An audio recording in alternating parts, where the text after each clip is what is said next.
A nombre del licenciado Jesús Alberto Cano Vélez, presidente de la Federación de Colegios de Economistas de la República Mexicana, les damos la más cordial bienvenida. De la misma manera saludamos a todos los colegas que nos siguen en los colegios estatales y en las universidades estatales a través de la señal. Es un privilegio para nuestro gremio presentar el libro titulado Estructura del Sistema Financiero en México, del profesor, el doctor Juan Carlos Baltasar Hernández. La dinámica que vamos a seguir el día de hoy es la siguiente. Primeramente, le vamos a dar la palabra a los comentaristas y vamos a cerrar con algunos comentarios que harán el autor de la obra. Posteriormente les daremos el micrófono a ustedes para que hagan algún comentario o si tienen alguna inquietud a quienes me acompañan en el presidio, así sea. Bueno, primeramente le vamos a dar la palabra al doctor Juan Carlos Baltasar Hernández. Y bueno, por aquí nos puso una breve reseña curricular. El profesor es investigador en la sección de estudios y programas de investigación en la Escuela Superior de Economía del Instituto Politécnico Nacional. Es doctor en Relaciones Internacionales, coordinador general del Centro de Estudios Económicos para América del Norte. Es un honor que nos acompañe aquí, doctor, que comparta con los miembros del gremio de economistas su obra. Le cedo la palabra, como lo habíamos dicho, para que primero los comentarios.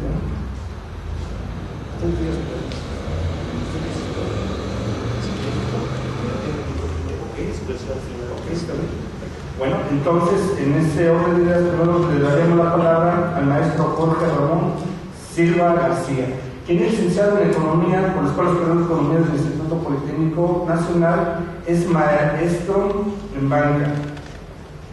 El maestro se ha desempeñado como analista económico y financiero y actualmente es profesor tanto de la licenciatura como del posgrado en la Escuela Superior de Economía. Le cedo la palabra. Adelante, maestro. Primera, libros sobre el sistema financiero, no hay muchos. Específicamente para el sistema financiero mexicano no hay muchos.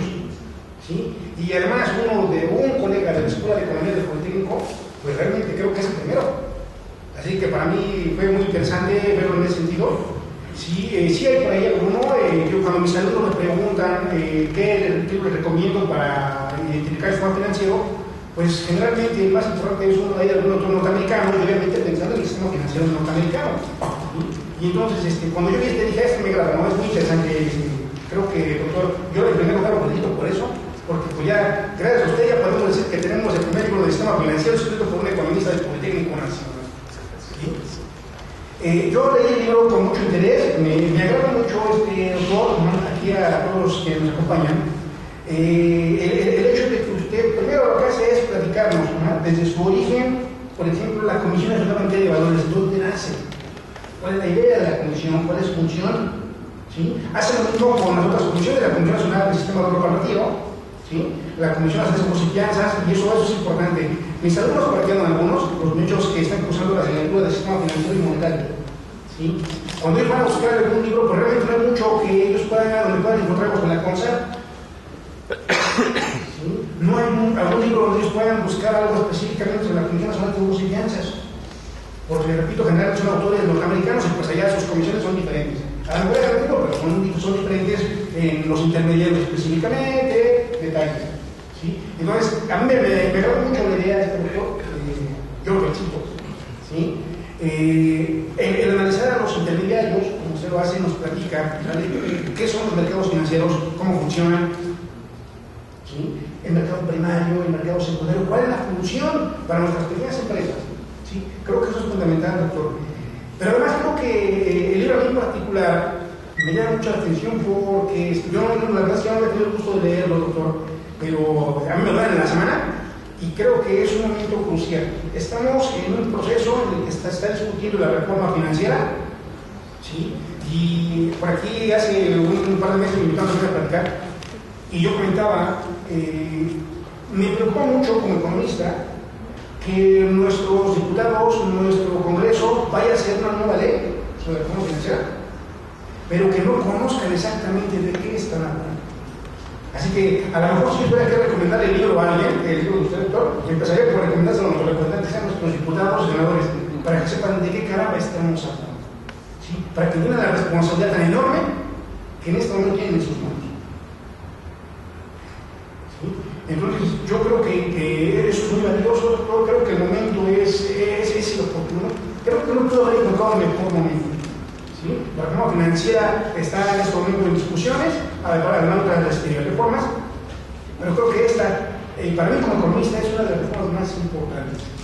El sistema financiero, doctor, usted lo ahí muy brevemente lo menciona, es fundamental para el crecimiento de la economía, y mientras no entendamos exactamente cuál es la importancia de nuestro sistema, cuál es la función de todos y cada uno de los intermediarios, va a ser muy difícil que podamos plantear exactamente hacia dónde queremos llevar nuestro sistema financiero en esta reforma.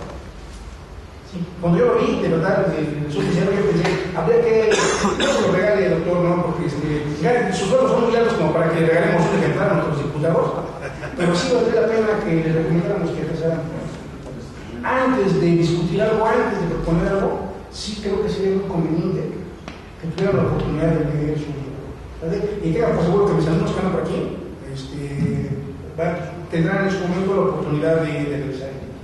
Creo que va a ser muy útil.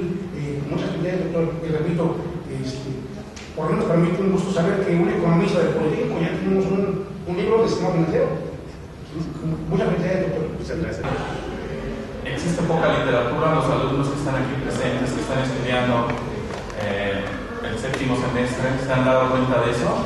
¿Sí? Existe un libro de un autor norteamericano y también de dos autores mexicanos de la Facultad de Contaduría, nada más, pues son los libros de referencia, y ahora ya contamos también con este nuevo libro, ¿no? que nos da a la mano rápido un panorama general de cómo está estructurado, cuáles son las instituciones más importantes que conforman el sistema financiero mexicano. Entonces es un libro que interesa por esta parte, ¿no? Por la poca literatura que está escrito para el sistema financiero mexicano. Esto también me lleva a recordar la importancia que tiene esto, conocer nuestro sistema financiero. Ustedes recordarán el caso del año pasado, mediados del año pasado, del banco HSBC, ¿sí? En donde hubo lavado de dinero, y ahí nuestras instituciones financieras, pues en realidad pues quedaban a deber, ¿no? Quedaban dudas de cuál era su papel que debían desempeñar, ¿no? Sobre todo leyendo este libro, pues vemos que ahí la encargada de esto era la Comisión Nacional Bancaria y de Valores, ¿no? Que tenía que haber supervisado, regulado todo este lavado de dinero. Pues recordemos que el Senado de Estados Unidos empezó a demandar y protestar por este lavado, ¿no? Donde ellos decían que anualmente había de 19,000 a 39,000 millones de dólares anuales de lavado de dinero. Pues, a lo mejor es exagerado, ¿no? Pero de que era mucho dinero lo que se estaba lavando, ¿no? Y las instituciones financieras, ¿qué hicieron? Las mexicanas, ¿sí? Lo pasaron por alto. Entonces, sobre todo, especialmente aquí nos podemos dar cuenta en el libro que eso era papel, ¿sí? O era un trabajo que tenía que haber hecho la Comisión Nacional Bancaria y de Valores. Entonces, nada más por estos puntos y algunos otros, es un ejemplo, ¿sí? De la importancia de conocer nuestro sistema financiero mexicano como estudiantes de economía, ¿sí? También otras ramas lo deben hacer, los estudiantes de finanzas, los estudiantes hasta de derecho, ¿no? Porque aquí en este libro nos marca muy bien las leyes, los reglamentos, ¿sí? Y los artículos que se manejan dentro de cada una de estas instituciones, ¿no? La parte legal nos va llevando. Entonces también es recomendado para este tipo de estudiantes, ¿no? Y de personas que necesitan de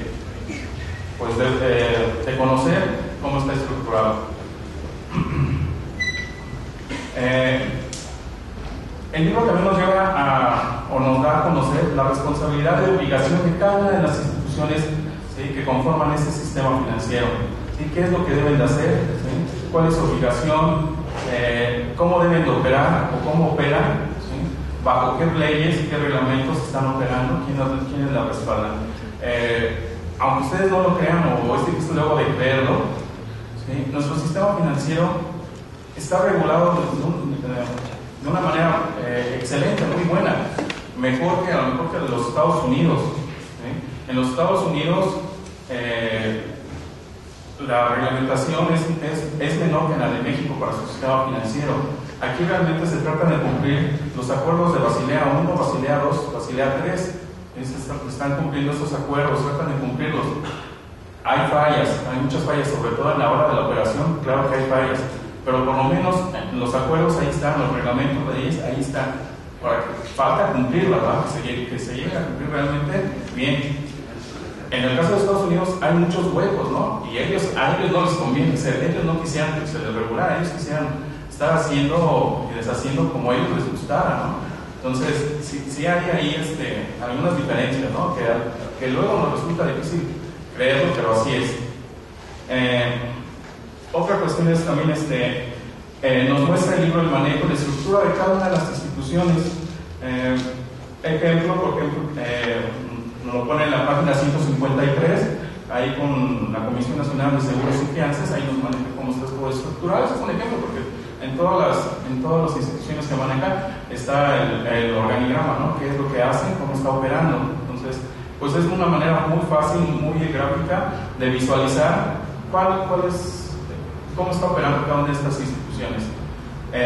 Aparte, bueno, el libro empieza con cada uno de los capítulos con la definición de cada una de estas instituciones, ¿no? ¿Sí? ¿Qué es y cómo se encarga? Y en algunas de ellas hasta una breve reseña histórica que nos hace, que nos enseña, o que nos da un mejor panorama de entender cómo surgieron estos institutos y por qué están operando de esta manera. Entonces es una buena manera de llevarnos a la importancia, ¿no? De estas instituciones. También nos muestra la interacción que existe entre el mercado de valores, ¿sí? Y estas instituciones, así también como los esquemas de financiamientos que existen no solamente para personas, ¿sí? De manera individual, sino también para las empresas, ¿no? Es increíble que hay empresas pequeñas y medianas que no conocen cuáles son los sistemas de financiamiento para que ellas crezcan, ¿no? Y tomen créditos.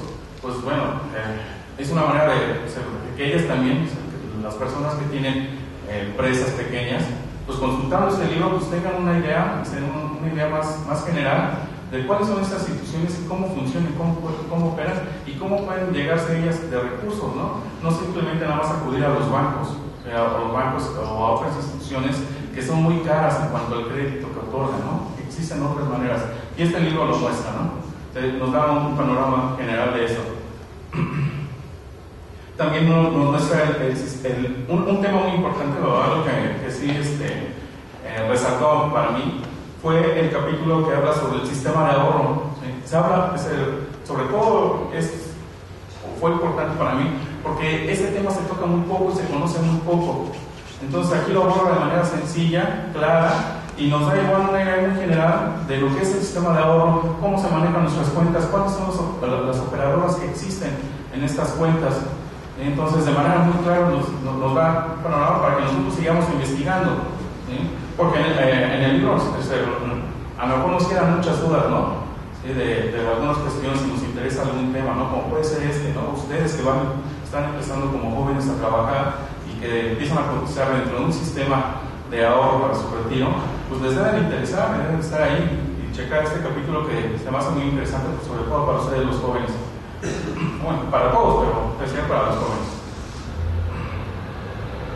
Bueno, había comentado de los aspectos legales que maneja el libro. Yo creo que también son muy interesantes, muy importantes todas las leyes y reglamentos que se manejan. Les comentaba que no nada más para estudiantes de economía o de finanzas, sino creo que hasta algunas cuestiones legales especializadas en relaciones comerciales también le puede servir, ¿no? Para ver cómo funcionan, en qué leyes, qué reglamentos se deben basar.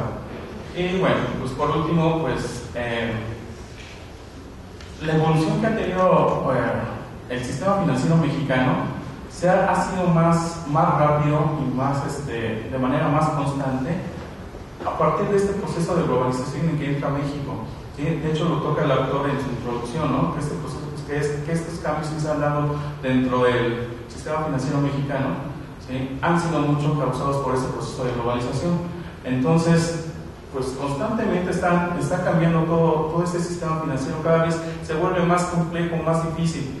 Entonces aquí hay una recomendación para el autor, que no lo dejara aquí nada más, sino que realmente lo fuera actualizando, fuera checando, porque estos cambios son rápidos y sería bueno estar al pendiente de que esos cambios estuvieran también aquí dentro de este presente en diferentes ediciones posteriores. Entonces, sería por todo de mi parte. Estoy profundamente agradecido con nuestro señor director de la Escuela Superior de Economía y con el maestro Silva y el doctor Velázquez por comentar mi libro. Sin la intervención, sin la mediación del maestro Sánchez Bárcenas, no hubiera sido posible esta presentación. Inicialmente, cuando yo comencé a pensar sobre el libro, fue a raíz de una pregunta que me hizo una alumna de maestría, cuando estábamos desarrollando un modelo de cómo se calculaba el precio de un bono, de cupón cero del gobierno. Y yo les dije que ese modelo también se aplicaba a los pagarés. Y entonces esta alumna me dijo, ¿un pagaré? ¿A poco un gobierno emite un pagaré? Entonces, eso me inquietó mucho y yo dije, bueno, voy a intentar hacer un texto donde intente exponer de manera panorámica el sistema financiero de México. Al inicio dije, bueno, ¿cuál va a ser el proceso teórico, metodológico para el texto? Y entonces yo prescindí de todas las posturas teóricas existentes sobre el sistema financiero, y yo dije, lo voy a hacer desde la perspectiva jurídica. Es decir, si yo tomo un concepto, Paul Krugman, por ejemplo, yo no soy muy seguidor de Paul Krugman, me criticarían por la postura que asumo en cuanto a los lineamientos de Paul Krugman, pero sí creo, por ejemplo, en Ken Rogoff y en Carmen Reinhardt. Y entonces dije, bueno, supongo va a haber una crítica. Entonces el texto va a ser acrítico, va a ser una exposición de cómo opera el sistema financiero de México desde la perspectiva jurídica. Entonces, si yo tomo las definiciones, los conceptos que la ley expone para cualquier institución, ya sea una institución intermediaria o una institución reguladora o una autoridad, es la ley el que lo propone, finalmente, para prescindir de esa postura de crítica, ¿no? Entonces me sumergí a todas las, y ustedes ven al final del texto, al final del libro, la referencia bibliográfica es absolutamente jurídica, es sobre leyes, sobre las leyes y sobre los reglamentos que rigen el sistema financiero en este país. Entonces, mi libro primero tiene la primera parte expone todas las que son las autoridades, fundamentalmente la Secretaría de Hacienda, que son que es la que construye y crea las instituciones financieras. Y después viene el Banco Central, el Banco Bancipo, el Banco de México, que es el que regula y da el visto bueno para todo el sistema financiero. Y finalmente viene la Comisión Nacional Bancaria y de Valores y las otras comisiones. Hice una descripción, hago una descripción en el primer capítulo de cuáles son las funciones de esas autoridades. Después entro al mercado de valores. Después entro en el tercer capítulo, hablo de la estructura del mercado financiero, finalmente, de la CONSAR y de la Comisión de Seguros y Fianzas. Eso es lo que constituye para mí las instituciones del sistema financiero en este país, en México. Ahora, muchas veces yo al finalizar el libro llegué a la conclusión de que es muy difícil que al sistema financiero se le regule. ¿Por qué? Porque en la medida en que las autoridades, en este caso el Congreso, intenta regular por ejemplo, una opción, un instrumento de los mercados de derivados. Cuando el legislador captura y regula cualquiera de estos instrumentos, el sistema financiero tiene una capacidad increíble de estar reproduciendo, de estar creando innovaciones financieras constantes. Va a llegar un momento en que la captura regulatoria de cualquier instrumento financiero, sobre todo el mercado de derivados, no va a ser posible, porque va a llegar un momento en que vamos a tener una ley regulatoria de 25,000 cuartillas, la titular, ¿quién se va a encargar de leer eso? Y el mercado continúa innovándose, es una innovación constante. Entonces, pero por lo pronto, para los estudiantes, intenté crear esta panorámica, la captura de cuál es el sistema financiero que opera en estos momentos. Entro a los instrumentos de deuda, de renta fija y de renta variable. Entro a explicar cuáles son los mercados de emisiones, el mercado de emisión, y cuál es el mercado de los negociables.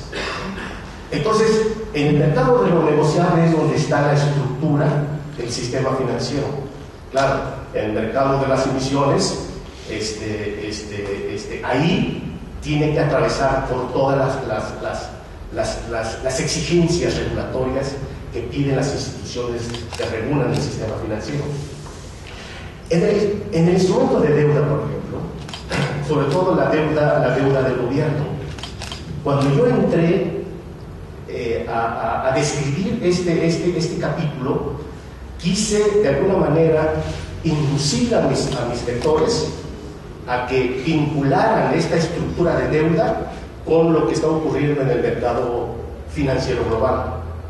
Por ejemplo, nosotros en el 2008 nos dimos cuenta que el estallamiento de la gran burbuja del mercado hipotecario escondía detrás una burbuja gigantesca que iba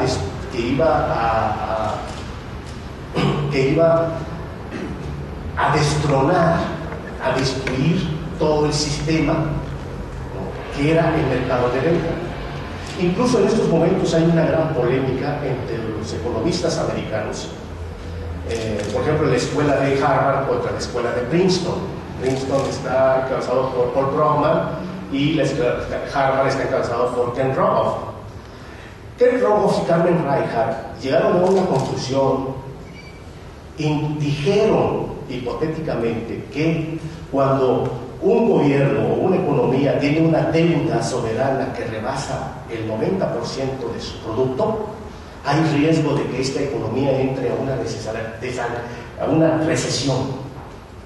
Y entonces esto a todos los socialdemócratas, a todos los economistas que defienden, que están dentro de la férula de la socialdemocracia, inmediatamente respondieron que lo único que se estaba haciendo era eternizar el desempleo, etcétera, etcétera, etcétera, ¿no? Entonces la polémica continúa.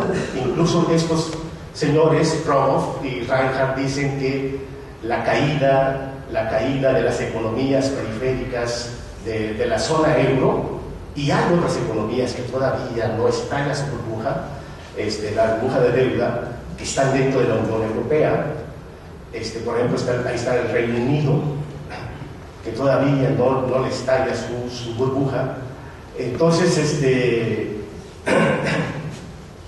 ellos dijeron que el problema de estas economías es que fueron dos fundamentalmente. Primero es el haber mantenido un estado de bienestar que rebasaba su capacidad de cubrir sus compromisos constitucionales con su capacidad de ingreso. Segundo, el ingreso del euro, el ingreso al euro. Entonces, todos estos problemas que están surgiendo, todas estas burbujas, todavía viene otra burbuja que va a estallar, la burbuja china. Eso va a desafiar toda la estructura financiera global. La burbuja china, ya los BRIC ya entraron en un problema de recesión. Ya entró Rusia. Bueno, Rusia no se puede comparar con los otros BRIC. Rusia vive nada más del petróleo. Pero Brasil, China y la India ya entraron en el umbral de la recesión. Van a empezar a contraer toda. ¿Por qué? Porque el consumo está contraído en el mundo. Entonces, en esos momentos, los BRIC, ya Brasil ya va a ser su banco central, va a intervenir para levantar la moneda, es decir, para contener la depreciación de la moneda. La moneda se ha depreciado a lo que va del año un 25%, hay una tasa de interés de 8,5%, una inflación de 6,5%, y ahí es donde yo quiero que mis estudiantes comparen con nuestra estructura financiera. Es decir, nosotros tenemos nuestras variables fundamentales sanas. Que en estos momentos haya una desaceleración de la economía es por otras razones.